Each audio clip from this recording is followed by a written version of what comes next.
Assalamu alaikum warahmatullahi wabarakatuh, watazamaji wa Temeke TV online.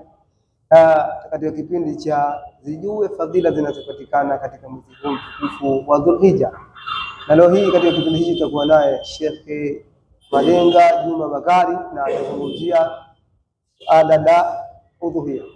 Bila kuchelewesha, mkaribishe Sheikh Malenga ili aendelee na mada hii ya kuchinja. Kuipaka rangi moja kwa moja muonekano wake unafahala sio mzuri, lakini utakapoipaka rangi basi kila mmoja akipita mashaallah kwa kile kitu kinapendeza. Kwa hiyo bado tunarudi pale pale, kwa nini ibada tusiziwekee vipambo vinavyostahiki? Lakini pia kuna sunna. Sunna ni kitu ambacho inatakiwa kitekelezwe katika kila ibada, kwa sababu inatia uzito katika ibada yako hiyo. Ndio kitu ambacho kinatia uzito katika ibada yako hiyo.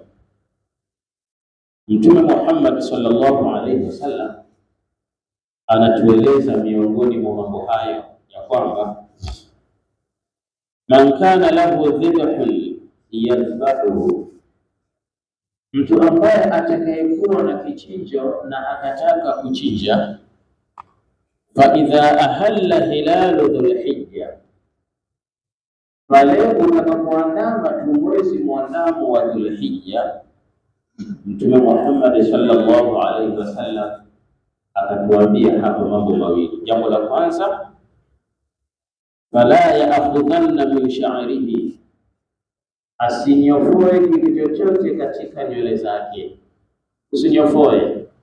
Ndio inajumlisha sasa kwenda saluni ukanyoa au kujinyofoa. Mtume Muhammad sallallahu alaihi wasallam anasema utakapoandama tu ule mwezi, basi wewe usifanye hivyo.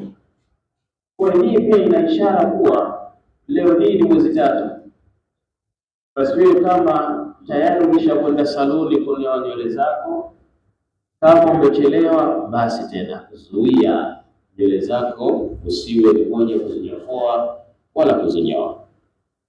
Wala min adfarihi shay'an, lakini si hivyo, hata kucha pia vile vile, kucha nazo pia zizuie, usizikate. Siku ya Ijumaa ndio siku ya sunna.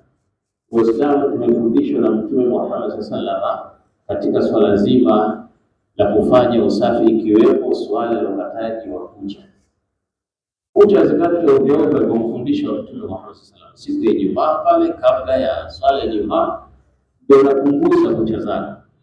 Sasa hata hili pia likiingia katika masiku yale, ile siku ya Ijumaa mfano kama hii na kuja itakuwa ndani ya masiku yale, basi moja kwa moja imeshakuwa sasa sunna ni kuacha, sio kukata kama ilivyo desturi. Hata yudhahia, kwa usinyoe nywele, lakini pia usikate kucha mpaka utakapomaliza ibada ya kuchinja.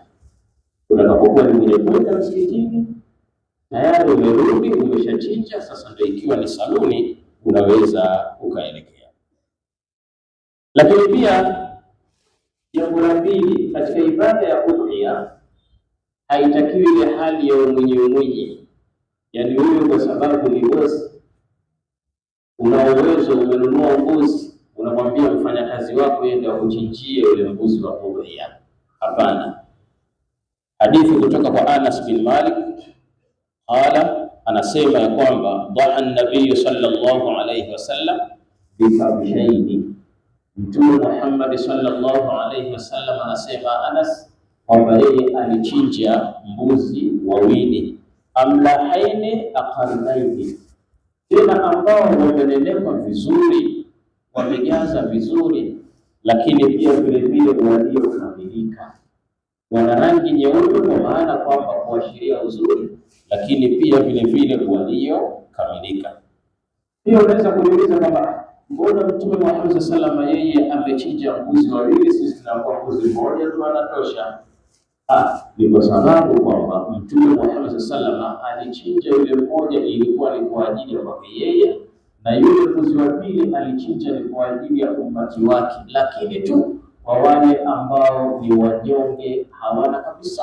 Mtazamaji wa Temeke TV, kama tulivyomsikia Sheikh Malenga alivyokuwa anatufahamisha juu ya ibada hii ya udhuhia, alisema katika maneno yake kwamba na Mtume Muhammad sallallahu alaihi wasallam alichinja kondoo wawili weupe walionona, lakini pia wana pembe. Alichinja bwana Mtume wa kondoo wawili, lakini akasema kwamba alichinja kwa mmoja kwa ajili ya kitoweleo nyumbani kwake na mmoja kwa ajili ya kugawa kwa wale ambao wasiojiweza. Na pia bwana alisema kwamba usiwe mamwinyi katika kichinjo hichi, kwamba wewe bosi unakabidhi mfanyakazi wako ili akuchinjie. Ibada hii haitaki uhuru.